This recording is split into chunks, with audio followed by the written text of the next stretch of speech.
Hello students, yesterday we have seen that the dual statement. आपण काय पाहिलं मागच्या लेक्चरला? ड्युअल स्टेटमेंट पर्यंत पाहिलं आपण. मॅथमॅटिकल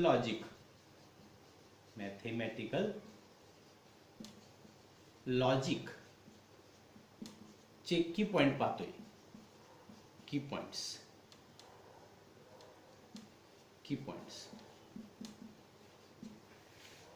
क्यू पॉइंट्स त्यातलं सीईटी साठी. कशासाठी? सीईटी साठी आपण की पॉइंट्स पाहत आहे. लक्षात घ्या. त्यात मी तुम्हाला काल दोन व्हिडिओ तुम्हाला सेंड केलेले आहेत. 2 व्हिडिओ मध्ये तुम्हाला की पॉइंट्स मी दिलेले आहेत. आजचा आणि एक व्हिडिओ की पॉइंट्सच्या संदर्भात असणार आहे. आज आपण बघणार आहे negation of compound statement.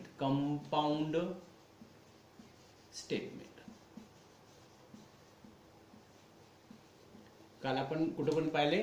Dual statement पर्यंत आपण की पॉइंट्स पाहिलेत. आज आपण निगेशन ऑफ कंपाउंड स्टेटमेंट पाहणार आहे. ओके, तर लक्षात घ्या निगेशनचा अर्थ काय बघा. असं निगेशन ऑफ पी म्हणजे एखाद्या स्टेटमेंटचं डबल निगेशन केलं. P negation of negation. Double negation असेल तर ते निगेशन निघून जातं आणि ओरिजिनल स्टेटमेंट आहे. म्हणजे डबल निगेशन ओरिजिनल स्टेटमेंट. लक्षात म्हणजे दोनदा नॉट म्हणजे निघून जातो. नॉटला नॉट निघून जातो तसा. म्हणजे नाही दोनदा म्हणणे. मला जेवायचं नाही असं नाही म्हणजे जेवायचं आहे असा त्याचा अर्थ मराठीमध्ये होतो ना. तशा पद्धतीनं निगेशन ऑफ पी निगेशनला निगेशन निघून गेलं, पी राहिलं. सम ओरिजिनल स्टेटमेंट.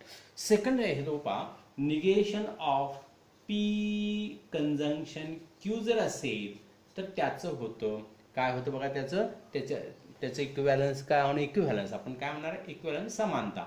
हे negation of P disjunction negation of Q होतं. म्हणजे कंजंक्शन दोघांचं सेपरेट निगेशन, कंजंक्शनचं डिजंक्शन. तसा तिसरा रूल आहे negation of P disjunction Q जर असेल तर negation of P conjunction negation of Q. म्हणजे इथं कंजंक्शन असतं तिथं डिजंक्शन होतं सेपरेट निगेशन. इथं डिजंक्शन असेल तिथं कंजंक्शन होतं सेपरेट निगेशन. लक्षात आलं का? आणि समजा negation of P implies Q असेल तर त्याचं पी कंजंक्शन निगेशन क्यू. ही अतिशय व्हेरी इम्पॉर्टंट स्टेटमेंट्स आहेत सीईटीच्या दृष्टिकोनातून. अतिशय महत्वाचे स्टेटमेंट्स तुम्हाला तयार करून ठेवावे लागतील. लक्षात घ्या. Negation of P bi condition Q हे काय असणार आहे? P conjunction negation of Q disjunction Q conjunction negation of P. असं उलट असतं. लक्षात घ्या. हे लक्षात आलं की हे येणार आहे. लक्षात घ्या. हे लक्षात आलं असेल, हे लक्षात आलं असेल, हेही लक्षात आलं असेल. आता हे पा, हे महत्वाचं. Negation of P implies Q असेल तर P conjunction negation of Q. म्हणजे पी घ्यायचं, कंजंक्शन म्हणायचं, निगेशन ऑफ क्यू. बाय कंडिशनचं कसं असते बघा. बाय कंडिशन तर हे आहे तसंच बघा. इथं हे आहे तसंच पी कंजंक्शन निगेशन क्यू. इथं डिजंक्शन म्हणायचं आणि जागा बदलायची. क्यूला इथं घ्यायचं, पीला तिथं न्यायचं. क्यूला इथं घ्यायचं, पीला. म्हणजे बघा क्यूला इथं घेतलं कंजंक्शन निगेशन ऑफ पी. असं आपण काय केलं तर स्टेटमेंट ह्याला म्हणायचं निगेशन्स. काय म्हणायचं? निगेशन. किंवा निगेशन ऑफ जर सम असेल तर निगेशन ऑफ तुम्ही ऑल म्हणजे ऑलचं निगेशन. आता ह्याला आपण थोडं उलट सुलट करू. हे असं असा त्याचा अर्थ. समचं निगेशन ऑल होणार, ऑलचं निगेशन सम होणार. लक्षात आहे का बघा. ऑलचं सम असेल तर तिथं समचं निगेशन ऑल होणार, ऑलचं निगेशन काय होणार आहे?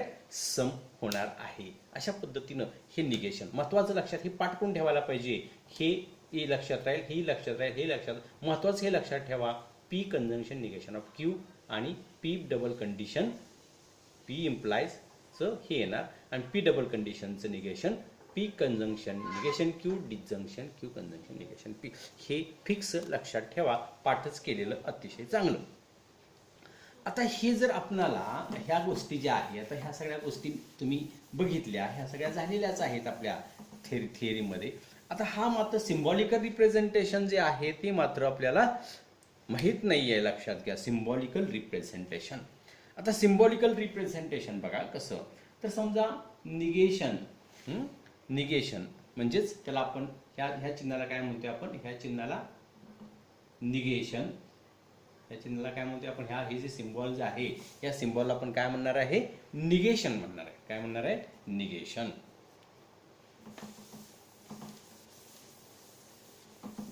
हे बघा असं सिम्बॉल त्याला आपण निगेशन ऑर नॉट असं आपण त्याला देत असतो. मग याचं सिम्बॉलिकल रिप्रेझेंटेशन असं असतं बघा, आपण पीचं निगेशन पी, पीचं निगेशन पी, सिम्बॉलिकल रिप्रेझेंटेशन. आता समजा कंजंक्शन, कंजंक्शन ही लक्षात ठेवा, आपल्या या बोर्डच्या सिलेबसमध्ये हे सिम्बॉलिकल रिप्रेझेंटेशन नाही.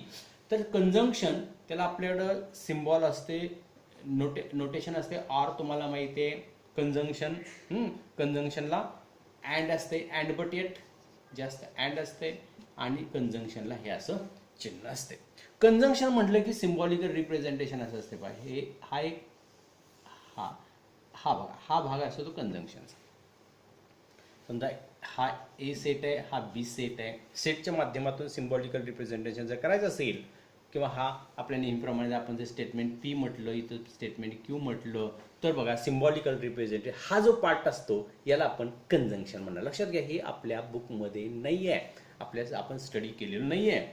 आता आपण डिसजंक्शन जर बघायचं झालं तर ऑर असतोय, त्याचं सिम्बॉल असं असतोय, आणि त्याचं जर आपल्याला सिम्बॉल रिप्रेझेंटेशन जर करायचं असेल तरी बघा हा सगळा पार्ट त्या डिसजंक्शन म्हणजे हा सगळा पार्ट, टोटल पार्ट होतो. हा सगळा टोटल जो भाग आहे त्याला डिसजंक्शन म्हणायचं. डिसजंक्शन म्हणजे ऑर म्हणजे हे सगळं टोटल पार्ट असं त्याचा, दोन्ही भाग, दोन्हीतला म्हणजे याच्यातला राहिला कॉमन सर्वच्या सर्व एकत्र येणार. लक्षात घ्या, ह्याला डिसजंक्शन म्हणायचं. तिसरा जो आपला पार्ट आहे तो कंडिशनल, ओके नाही, कंडिशनल, कंडिशनल त्याला आपण इफ देन म्हणतोय, बरोबर का, इफ देन म्हणतोय, आणि त्याला ॲरो आपण असा ॲरो देतोय. आणि त्याचं सिम्बॉलिकल रिप्रेझेंटेशन कसं करायचं बघा, हा समजा हा पी, आता हे पी हा क्यू समजा आपला नेहमीचाच, तर याच्यात सर्कलमध्ये सर्कल टाकायचं, हा पी असतो, बाहेरचा क्यू असतो. सिम्बॉलिकल रिप्रेझेंटेशन कसं, तर पी आतमध्ये क्यू बाहेरच्या भागात, पी आतल्या भागात आणि क्यू बाहेरच्या भागात, असं रिप्रेझेंटेशन काय, म्हणजे if P then Q, P असेल तरच क्यू असू शकतो. त्या थोडक्यात काय हे समजलं का बघा. कंजंक्शन म्हणजे इथला पार्ट, डिसजंक्शन म्हणजे हा सर्व भाग या दोन्हीतला, म्हणजे पी आणि क्यू दोन्ही स्टेटमेंट, हे पी आणि क्यू मधलं कॉमन स्टेटमेंट, आणि कंडिशनल म्हणजे पी आतमध्ये क्यू बाहेर, म्हणजे थोडक्यात इफ पी देन क्यू असा त्याचा अर्थ होतो. लक्षात घ्या. आता हे झालं. आता डबल कंडिशनचं कसं रिप्रेझेंटेशन तुम्ही करणार, डबल कंडिशन जे आहे त्या डबल कंडिशनचं रिप्रेझेंटेशन कसं करणार तुम्ही, तर ते असं बघा, डबल कंडिशन किंवा त्याला आपण बाय कंडिशन म्हणतो, बाय कंडिशन, बाय कंडिशन काय म्हणतो आपण त्याला, बाय कंडिशन असं म्हणतो. Bye condition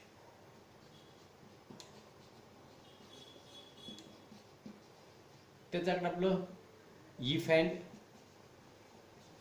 if and only, if असा असतो आणि असा ॲरो असतो, असा ॲरो असतो.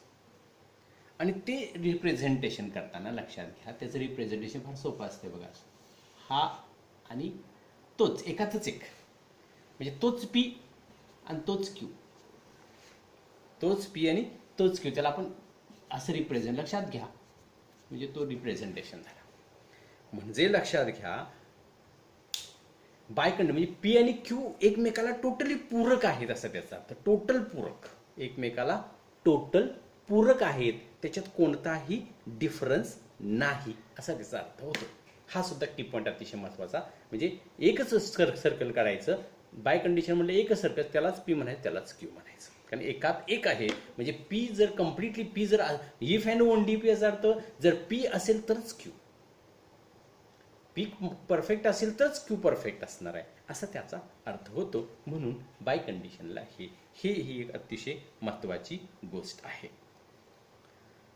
आता हे झाल्यानंतर, हा पाठ झाल्यानंतर अजून एक महत्त्वाचा पाठ तुम्हाला सांगायचा आहे, तो म्हणजे काही लॉज आहेत, युजफुल रिझल्ट्स आहेत, सम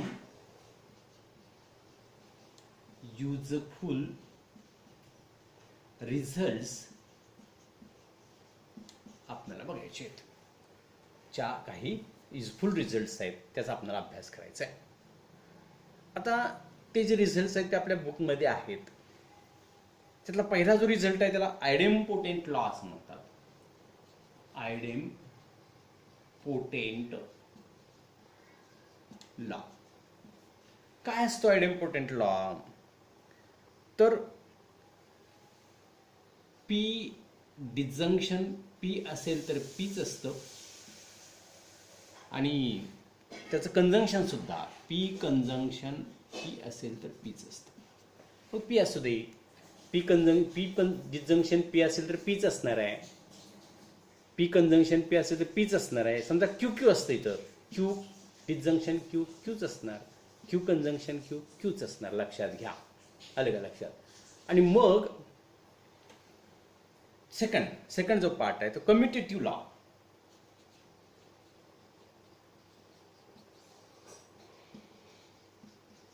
सेकंड लॉ काय आहे? कम्युटेटिव्ह लॉ आहे. लक्षात आलं का? आता कम्युटेटिव्ह म्हणजे मागं पुढे चालते, त्याचा काय विषय नाही असा त्याचा अर्थ. म्हणजे पी डिजंक्शन क्यू असेल तर क्यू डिजंक्शन पी असू शकतं, किंवा पी कंजंक्शन क्यू असेल तर क्यू कंजंक्शन पी असणार आहे. समजतंय का? बघा, ह्याला कम्युटेटिव्ह लॉ म्हणायचं. म्हणजे मागं पुढे चालते, पी क्यू मागं चालते, क्यू पी मागं, म्हणजे ह्याला कम्युटेटिव्ह लॉ असं म्हणायचं. हाही लक्षात घ्या. असोसिएटिव्ह लॉ तिसरा, असोसिएटिव्ह लॉ. असोसिएटिव्ह लॉ तोही सोपा असतो.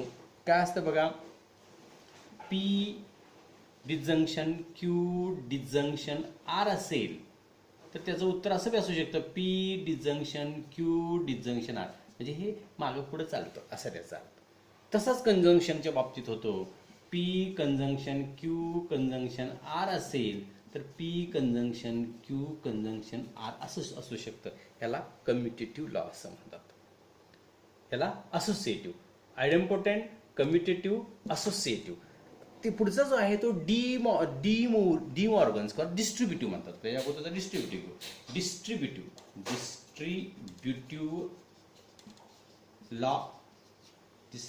लॉ तो असतो पी कंजंक्शन. बघा त्याचा तो लॉ कसा असतोय, पी कंजंक्शन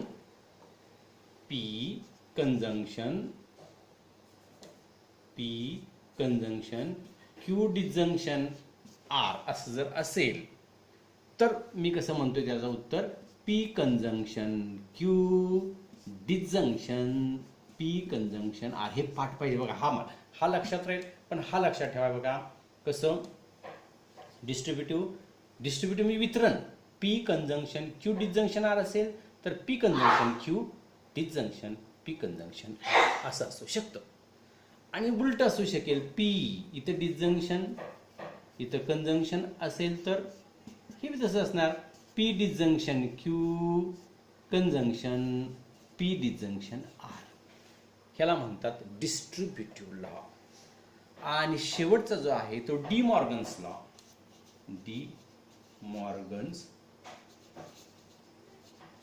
लॉ. हाही स्टडी करून ठेवा, हा सोपा आहे. काय डी मॉर्गन्स लॉ जो आहे तो कसा, निगेशनच्या बाबतीत मग सांगितलं असा, पी कंजंक्शन क्यू असेल तर negation of P disjunction negation of Q तोच रिपीट झाला, आणि negation of P disjunction Q असेल तर negation of P conjunction negation of Q. आता हे सगळे आज झाले, हे की पॉईंट्स सगळे झाले बघा. हे की पॉईंट्स पहिला चांगले स्टडी करा. उद्या याच्यावर काही क्वेश्चन्स, कसे क्वेश्चन्स याचे सॉल्व्ह करायचे, कसे MCQ पटपट या सगळे हे जे आता आपण स्टडी केलो या इन्फॉर्मेशनवर आपण कसं सॉल्व्ह करायचं हे आपण उद्याच्या लेक्चरला पाहू. तोपर्यंत हे 3 व्हिडिओ तुम्ही चांगले स्टडी करून पहा.